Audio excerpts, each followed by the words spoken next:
Little Flower of Salem. Written by Victoria Temple. Summary. In 1692, there were 19 people that were executed in Salem. 400 years later, a teen finds out that she is a witch. This is hard for her to accept. What would the people of Salem think? Many knew her as a good girl. Would they accept her or persecute her? Would they be afraid? A touching story of a teen's identity and purpose and the fear and judgment of a town. Chapter 1, I Feel So Different. My name is Julia and I was 13 when this story happened. I look like any other girl. I am not one of the popular girls that have the looks of Miss Universe. I was quite common and still liked my hair to be in pigtails. I was not a tomboy. Mom called me a Barbie girl, as I loved pretty dresses. I had a lot of teddy bears and I had a huge dollhouse that I still played with. I did not have 1,000 friends. I had a good friend called Tina. She came from a very religious home.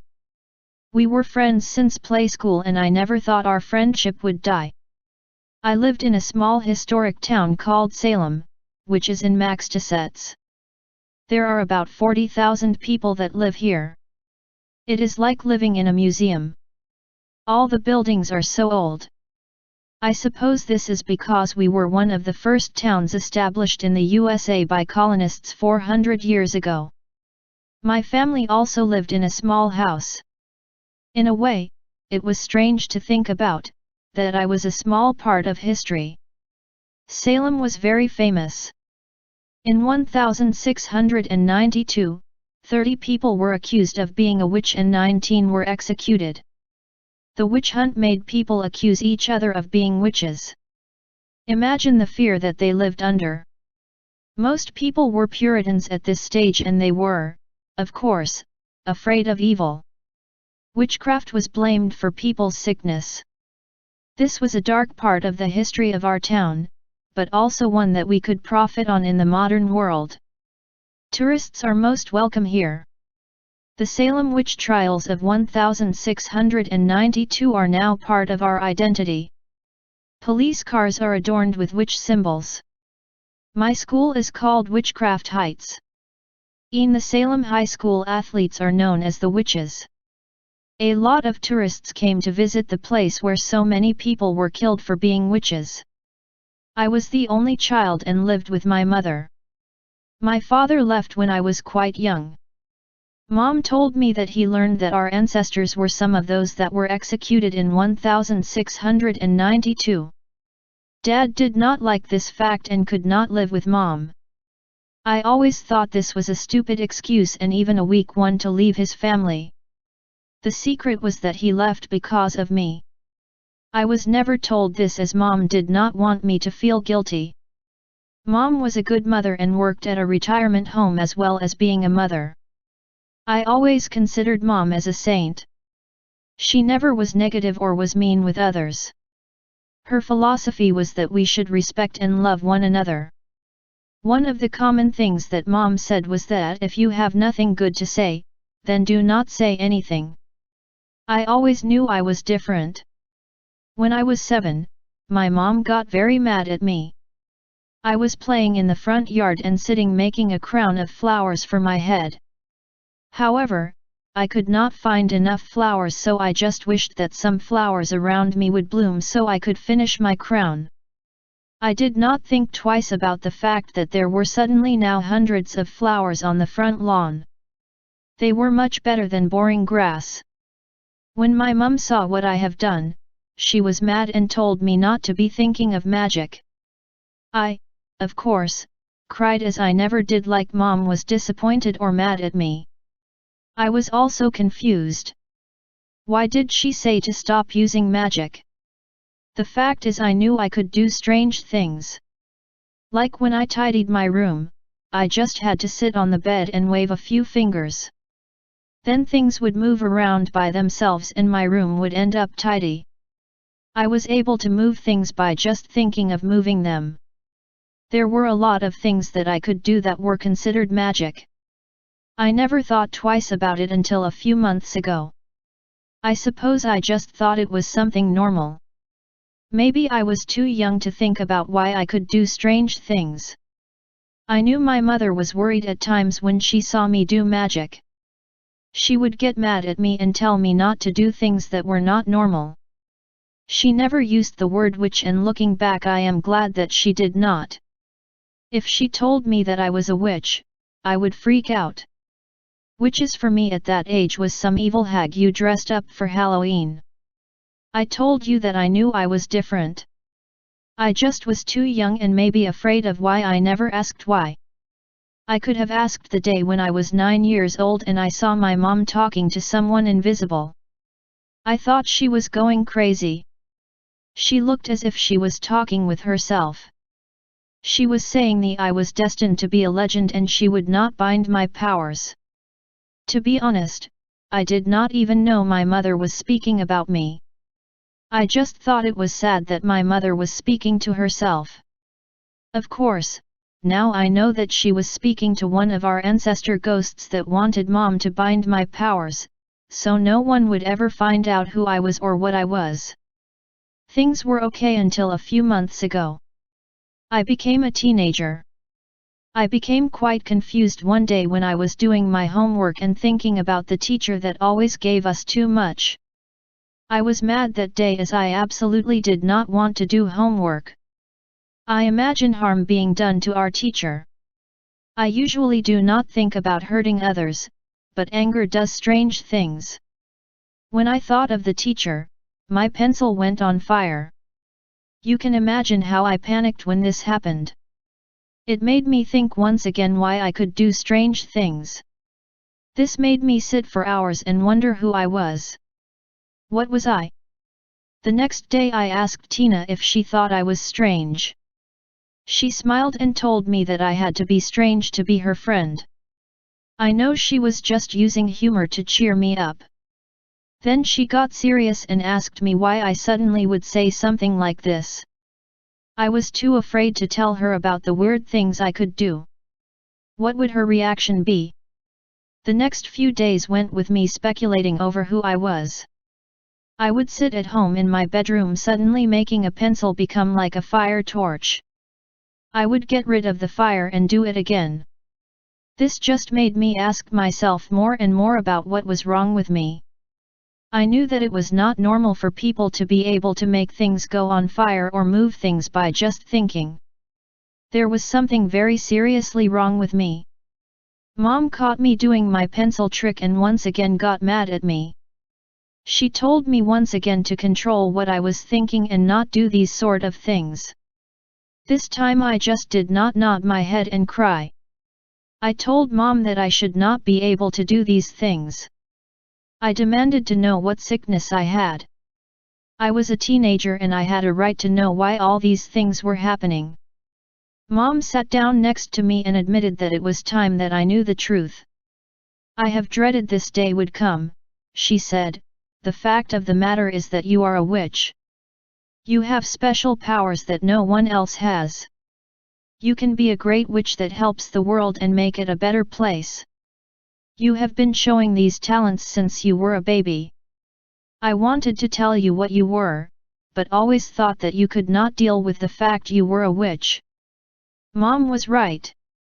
I could not deal with it then and I could not deal with it now.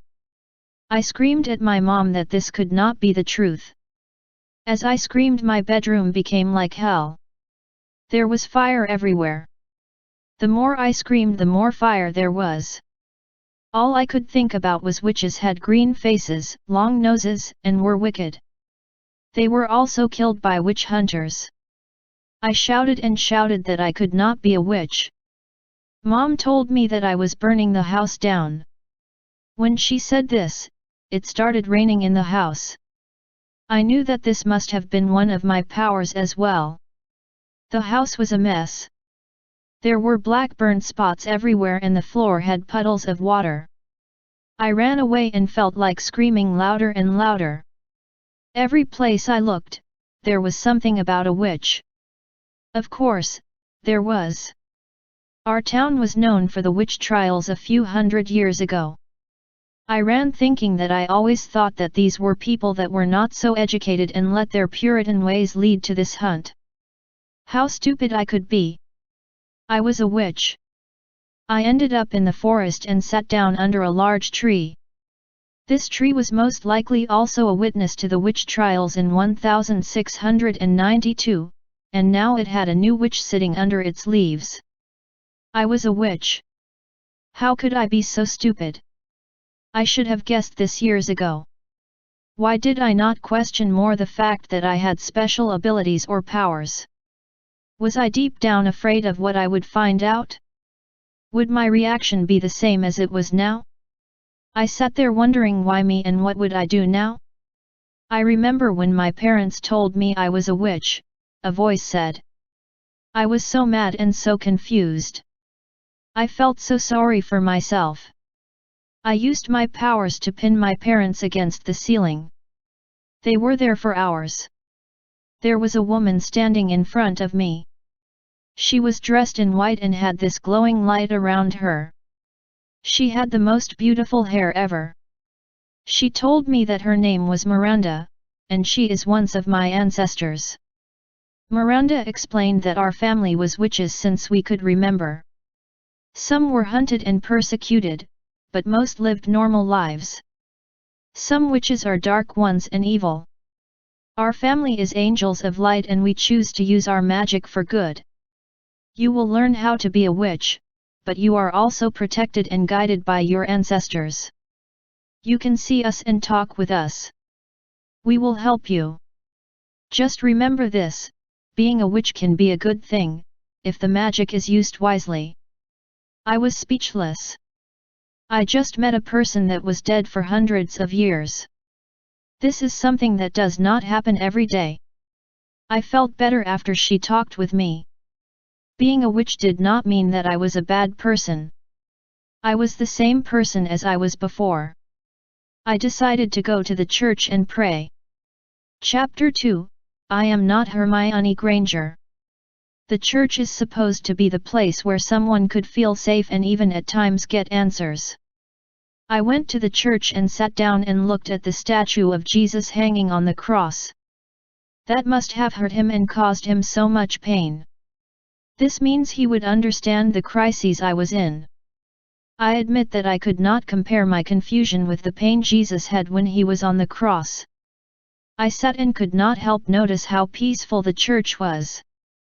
I felt safe and that God would protect me and understand me. God knew that I was a witch, but he also knew that I could not be bad. Maybe God would help that I did not get a strange nose or green skin. This made me feel childish, as I thought that Mom was pretty and the ancestor ghost I saw was pretty. They were witches. I could feel tears coming down my face. Why did life have to be so complicated? Why did I have to be a witch? What would happen to me? How would I cope with it? It was like finding out that I had a sickness, which meant that I was not like a normal girl. I also found out a church is a great place to feel sorry for yourself. A priest came and sat next to me. His name was Father Sullivan. He was an old man with white balding hair and a small beard. I heard people say that he was very holy and a true friend of Jesus. It was nice that he sat down next to me when he noticed that I was crying. He asked me what was wrong with me. He did not mean to listen to the prayers or my thoughts, but the only word he could hear was the word witch. He asked me in a serious voice, did I know a witch and was she trying to hurt me? I am not a witch, I snapped at him. I would go to hell now as I lied in a church. Still, I did not trust Father Sullivan. I did not want to tell him that I was a witch. It was best that I told no one. When I came home, Mom was waiting for me. She looked so worried. I apologized to her and said that it was a lot to accept. Mom gave me a hug and told me that it was a normal reaction. She told me that it was hard for any teenager to find out they were a witch. Mom told me we should talk about it over a cup of warm chocolate. It's not that bad being a witch. Mom explained, being a witch does not define who you are. Your personality does this, and I am so proud of having you as a daughter. This is not because our ancestors say you will be a legend as a witch, but I am proud because of the kind of person you are. You are kind-hearted and think of others. You work hard at the things you do and try to do your best. I don't know if I liked so much praise. It was nice to hear and at the same time embarrassing. So being a witch does not define who you are. Mom continued, it's a bit being like Hermione from Harry Potter. She is human but also a wizard. She does not use her powers for evil or for selfish reasons. She uses them for good things. This is the same as the situation you are in. Mom. I started to argue, Harry Potter is just a book. It is not real. The situation I am in is real. What will happen to me when people find out that I am a witch? Would I still have friends? Will everyone fear me? Will they try to hurt me? Mom agreed with my fears. She admitted she had the same thoughts when she was a child and told that she was a witch. She filled up my hot chocolate while she told me that it was probably best if I appeared normal to others. It was best to keep who I was as a secret and not even to let my best friends know. Today is different, Mom explained. There are no witch hunts and people really do not believe that witches exist. This will be an advantage for you. You will not go to any Hogwarts. Your ancestors will tutor you on your powers and how you can use them for the best. I thought for a while as the TV was on. Why was there never any good news? So many children across the world were starving. So many families lived in poverty. There were wars and people hating each other. Even in our own country, families are divided on who likes the president or not. Looking at the news was distressing, as if I did not already have enough problems. I told Mom that I was okay now about being a witch. The powers always came in handy when I had to tidy my room or do something I did not like. I asked was there any way my powers could help me with exams or homework. Mom had to laugh at this. The crisis about finding out that I was a witch was over. I accepted it, although I did not compare myself to Hermione Granger. I led a normal life. At school and in public, I did everything a normal 13-year-old would do. I was careful never to do any magic or think about magic. The only time that I practiced any magic is when one of the ancestors came and showed me what I could. I must have been a quick learner or just good at being a witch. Learning how to use the powers were quite easy. Despite my huge secret and double life, I was happy. I was still friends with Tina and often visited her at home. I loved baking with Tina and her mom. Tina was about the only friend that I had. This did not bother me. I figured that I would have to be a lot more careful if I had a lot of friends. I was sure that Tina could accept that I was a witch. This, however, would place a huge responsibility on her. She would have to keep it a secret. One day at school we had a visit from Father Sullivan. He was talking about Harry Potter. He was very stern as he told us that we should not read it. It was a demonic book that promoted dark magic and witchcraft. I did not say anything as I thought that he was an old man that must have been bitter. I never read the Harry Potter books, I just have seen the films. To be honest, I did not see anything bad about them. Father Sullivan noticed me and raised his voice as he said, "Witches is not something Hollywood made up. They are real and they are evil. If you ever meet a witch, you should tell a priest and keep away from them. Witches are the devil's children." He looked at me and asked me if I agreed. I looked at him and remembered what one of my ancestors told me. I looked at the priest and said, "Being a witch does not have to be bad. It is your morality that decides this. Many witches believe in God and are good Christians. The difference is that they can do things that others cannot. Witches are often like guardian angels, that help people where they can. Father Sullivan told me that I was an example of what was wrong with the world.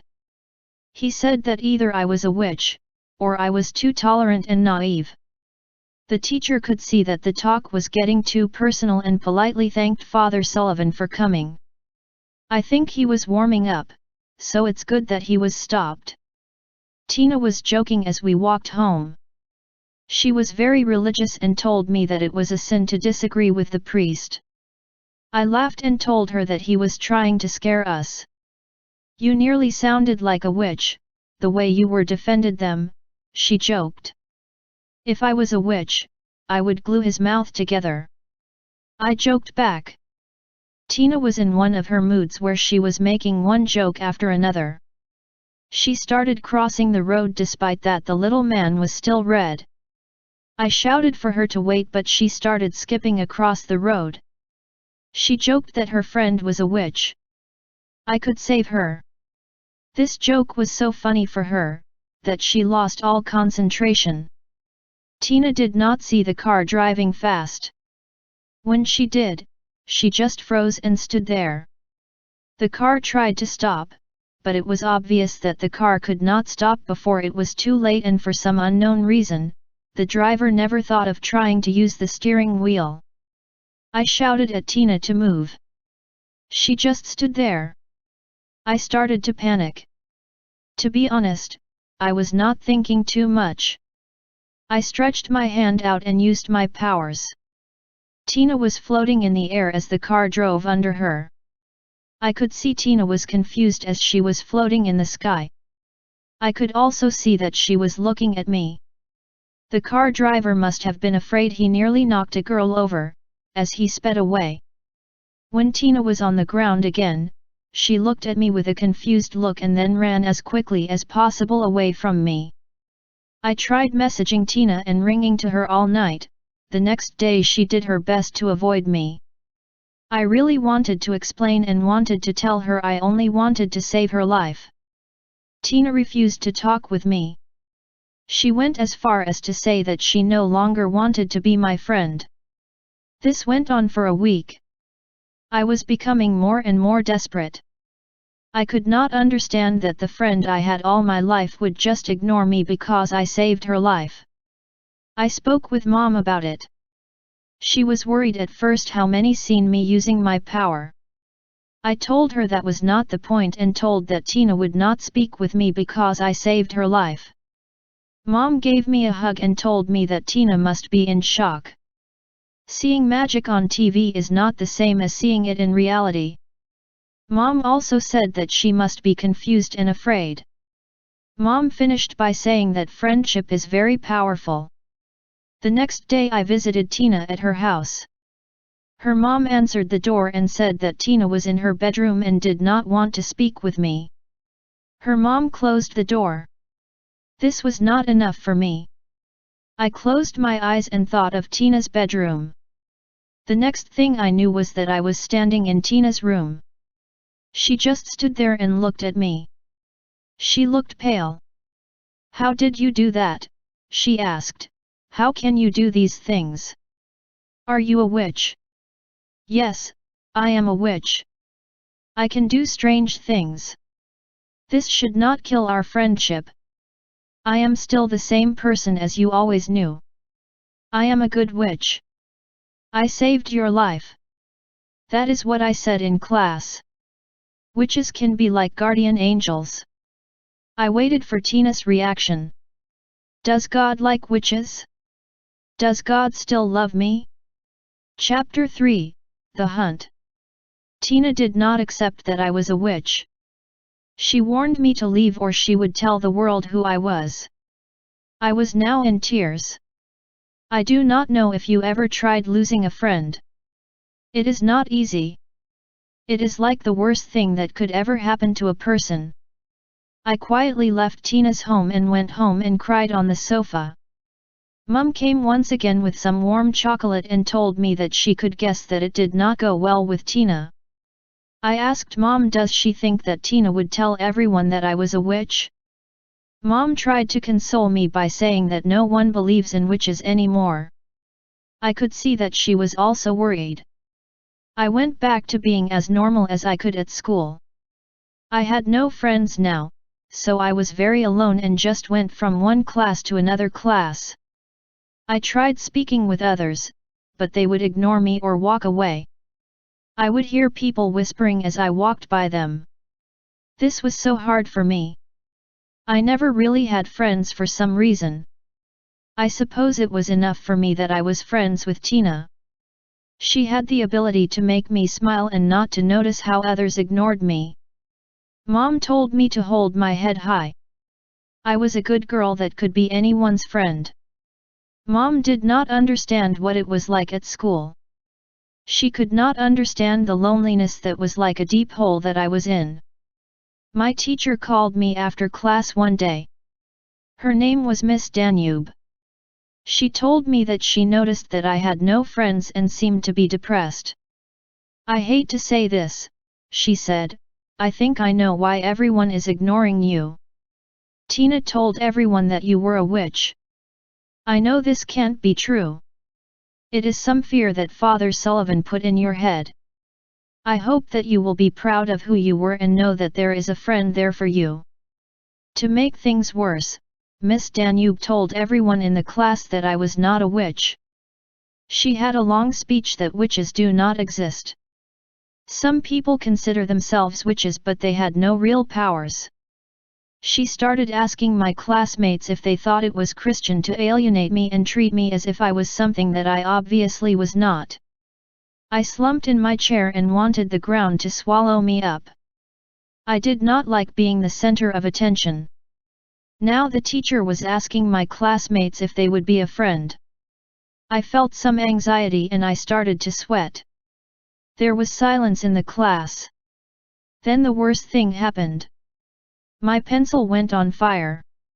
This made all the classmates look at my desk. It became worse when I looked around and some pencils on other desks started to ignite. This scared everyone and there was a stampede of people running out of class.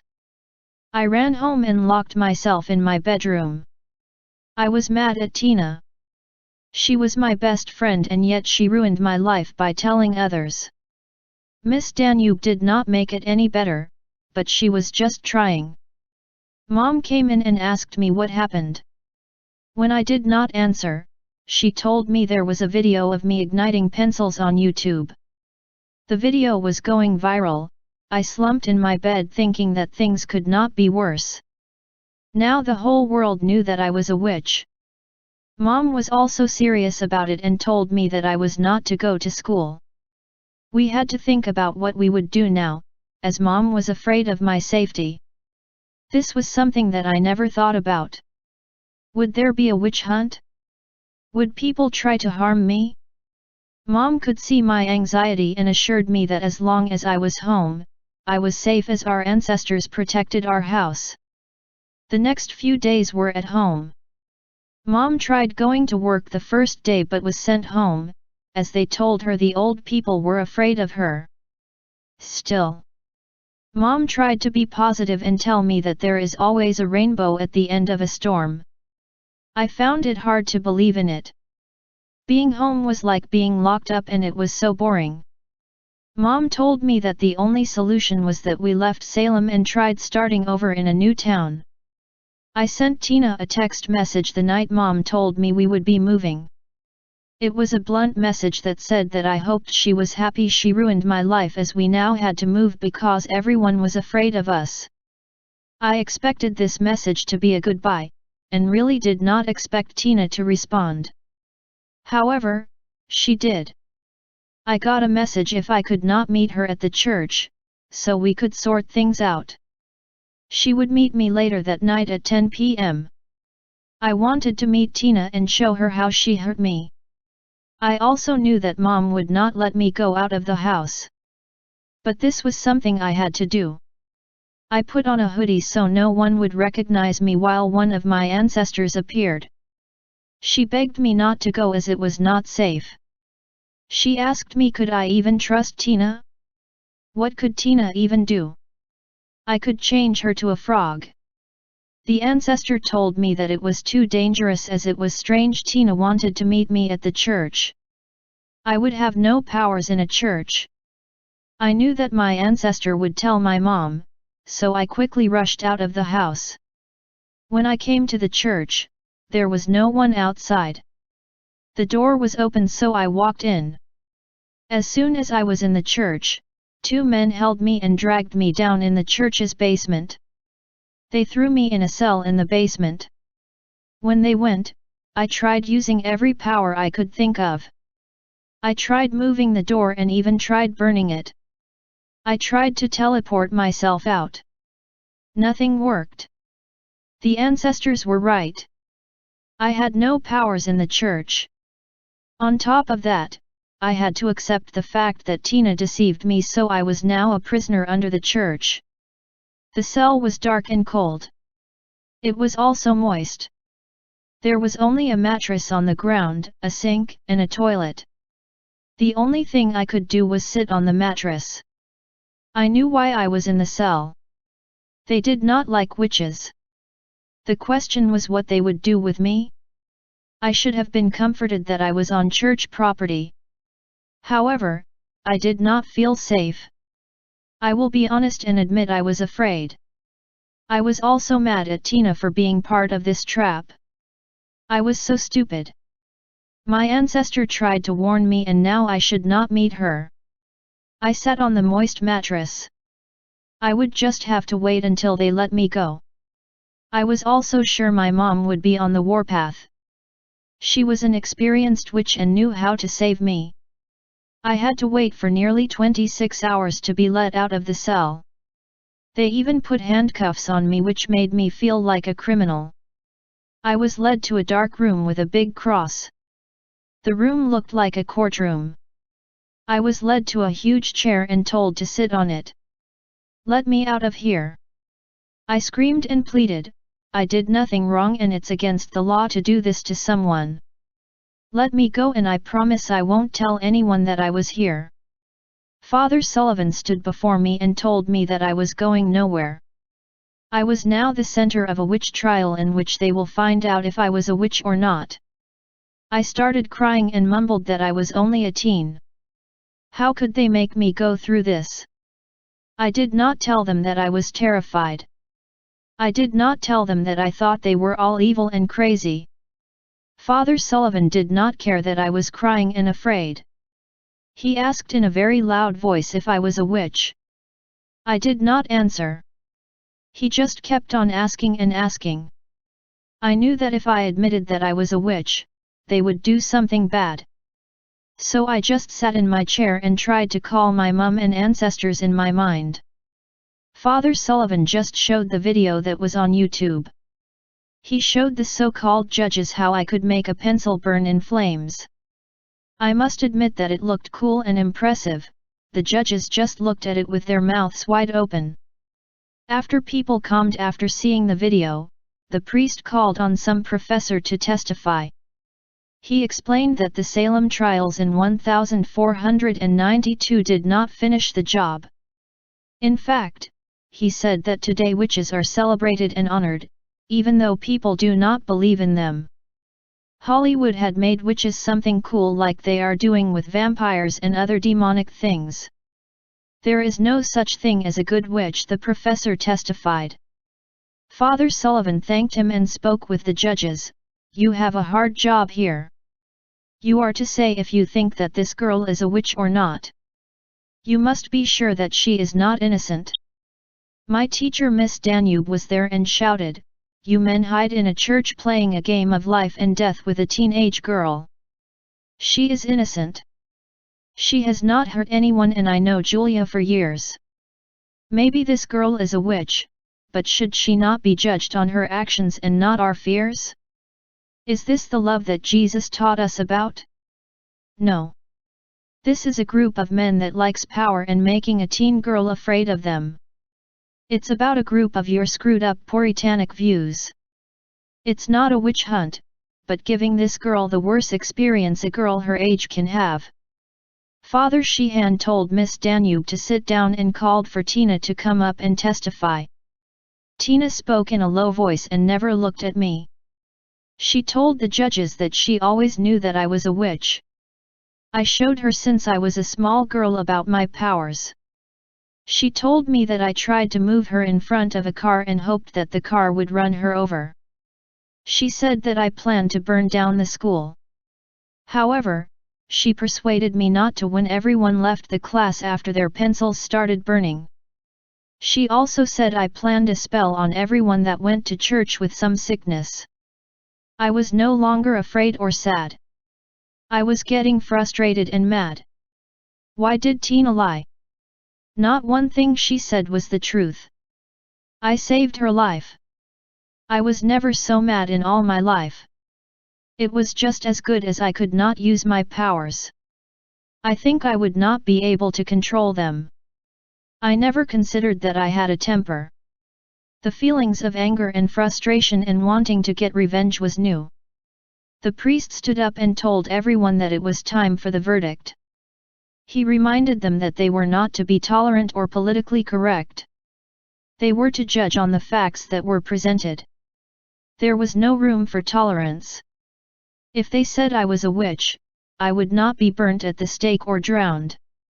I would be sent to a convent in the Alps and locked in a cell for life. Father Sullivan told them that this was a much more humane sentence than death. The church would control my powers and they would control me. I felt my anger build up as the verdict was announced. They said that I was a witch and dangerous for all humanity. Chapter 4, Flower of God. I should not have been surprised that the old men condemned me as a witch. They were old and they were bitter. They considered themselves as Christians and yet they put me through this ordeal. Who was more evil, the judges or the witch? Father Sullivan was smiling. He praised the judges for making the right decision. He reminded them that I would not be burnt at the stake or be drowned like they always have done. He reminded them that I was a teenager and my soul could still be saved. This witch will be transported to a convent far away from any civilization, he explained. The convent is on holy ground, so she cannot use her devilish powers. In the convent, she will be confined to a small cell. However, outside the cell, the nuns will be constantly praying for this girl's soul. During the day she will work hard to sweat any evil spirits from her. There will be a priest that will exorcise her. This will not be a happy life for the witch, but we can be assured that we will be safe here in Salem. I closed my eyes for a brief moment thinking of what it would be like to be in a cell with some nuns. The priest did not want to save me. He wanted to torture me. He wanted my life to be miserable. He was a priest and he wanted this. I could feel the anger building up in me. Father Sullivan was not finished. He praised Tina for the courage to tell him that I was a witch. He praised her courage to testify. He told Tina that he knew we were friends and this made it harder for her. I was her friend, Tina explained, but when I found out that she was a witch, I was afraid. I did not want Julia to hurt me. I will miss her as a friend and think it's very sad that she will be locked in a cell for the rest of her life. I looked at Tina. I was now as mad as I ever been. If she felt sorry for me, then why did she lie? Not one bit of what she said was true. She could have told them that I saved her life when she was foolish enough to cross a street without looking. Father Sullivan looked at me and told me that he could make my life much easier. I just had to tell him that my mother was a witch. I am finished with this game, I shouted. I never hurt anyone and was a good person. The same goes for my mom. She has helped the old people at the retirement home. She taught me how to be a good person. Treat others as you would like to be treated. Mom said that I may have powers, but love and kindness is the greatest power there is. A witch can be like a guardian angel and help people when they need it. The priest laughed and said that I do not decide when this is finished. I will be punished for the rest of my life. He reminded me that I had no powers on Holy Land. I closed my eyes and concentrated. I could feel the handcuffs they put on me become warmer and warmer.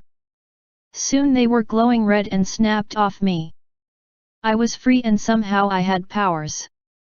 I stood up and told them that this game was over. Vines started pushing themselves up through the concrete floor. I could see that Tina ran out of the room. The judges and Father Sullivan also looked worried and began moving out of the room.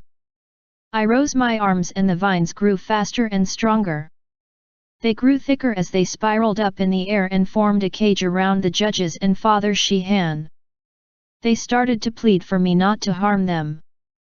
They made some excuses as to why they made me go through this trial and would want to lock me up in some convent. I walked out telling them that I did not hurt people. I did not see that one of the judges had a gun. Shaking his hands, he shot me. Luckily enough the bullet hit my arm. It hurt like hell. With tears and pain, I turned around, raised my healthy arm and seen these thorns grow out of the vines. I was mad. I was mad that these men wanted to harm me. I was mad at Tina. I did not want to hurt the men with the thorns. I am sure if they did not move much, they would be okay. If I was honest with myself, I do not know if I wanted to hurt them. I looked at my arm, and the arm of my hoodie was red with blood. I was losing blood and feeling weak. I am sure that a part of me wanted to hurt the men. I wanted to show them pain as they have shown me. I arrived at the forest and collapsed under the big tree. I could not walk anymore as I lost so much blood. As my eyes were closing, I saw my ancestor. Was she here to take me to heaven? Everything went black. When I woke up, my ancestor was next to me. She did some magic when I was asleep and I was healed. There was not even a bullet hole in my skin. I told her what happened and asked where my mother was. She told me that Mom was trying to free me, but could not. She was on her way now. The ancestor said that it was amazing that I could use any powers in a holy place. I told her maybe it was because I was so mad. The ancestor warned me that using powers when I was mad was very dangerous. She told me that people do not think straight when they were mad. I saw her smile as she told me it must have been because I had a good heart. My ancestor went and this made me think of what she said. The truth is that I was mad. I was mad that some people who really did not know me wanted to hurt me. This was bad enough that they wanted to lock me in some cell for the rest of my life, but they also wanted me to give evidence against my mother, so they would harm her. I had every right to be mad. However, I knew that my ancestor was right. My temper made me do things I did not like. Making the thorns grow in the vine cage was one of them. They could have hurt one of the men, and I did not like the idea of that. So I rested under the tree and hoped my anger would subside. I heard some rustling of branches and Tina appeared. She was in tears as she saw me. My former friend fell to her knees and cried, "I heard a gunshot and you yell in pain. I had to find you to make sure you were fine. What I did was very bad. It was my fault that they kept you as a prisoner and was going to lock you up. Please forgive me." I was once again as angry as could be. I did not trust Tina. Was this just a show so she would drag me back to town so I could be captured again? I looked at her and the only thing I could see was a friend that betrayed me and allowed others to hurt me. I rose my hand and made her float in the air once again. I floated in the air with her.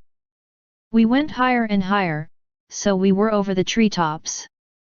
Tina was now crying, asking me to have mercy and forgive her. When the woods were below us, we stopped. "You were a friend." I shouted at her, "You were my best friend. You know me for years and know that I was not a bad person. Still, you told everyone my secret when I was trying to accept the fact that I am a witch. You allowed them to make me a prisoner and you even lied about me. Nothing you said was true. I saved your life." Tina shouted that she was afraid. She was afraid that I would change. She was afraid of Father Sheehan. She was confused. Once again she asked me for forgiveness. I still not believe her. I told her that I can float back down to the ground and would not be hurt. What would happen if she no longer floated by my powers and fell to the ground? She would most definitely die. Tina was sobbing now so much that she could not talk. I began to lower my hand, as I was about to make Tina fall when I heard my mother's voice. She shouted at me not to harm Tina. Once again I was told to control my anger and powers. "I know you have every right to be mad," she shouted, "but this is not who you are. You are an angel. You do not want to harm others. You are better than the men who wanted to judge you. You are God's flower." I started crying and slowly Tina and were lowered to the ground. Tina collapsed while I gave Mom a hug. Mom was proud of me. She was not proud because I could use magic in the church and escape, she was proud because I did not fall into the trap of revenge. I sat beside Tina and told her that we were no longer friends. I no longer trusted her enough to be a friend. Tina was sobbing and could not respond. I told Tina that I would forgive her. This was best for her and me. I did not want to spend my life being mad at someone. Mom helped Tina up and told her. "Julia may be a witch. She may have some powers. However, Jesus gave us the best powers that a human or a witch could have. Jesus taught us about love and tolerance. He taught us how to show compassion. He taught us how to forgive." Mom took my hand. We were leaving Salem and were starting in a new town, where I could keep my secret and have a normal life. I smiled as we left Salem and did not even look back. I looked forward to the future and knew that everything would be great. After all, I was one of God's flowers. The end.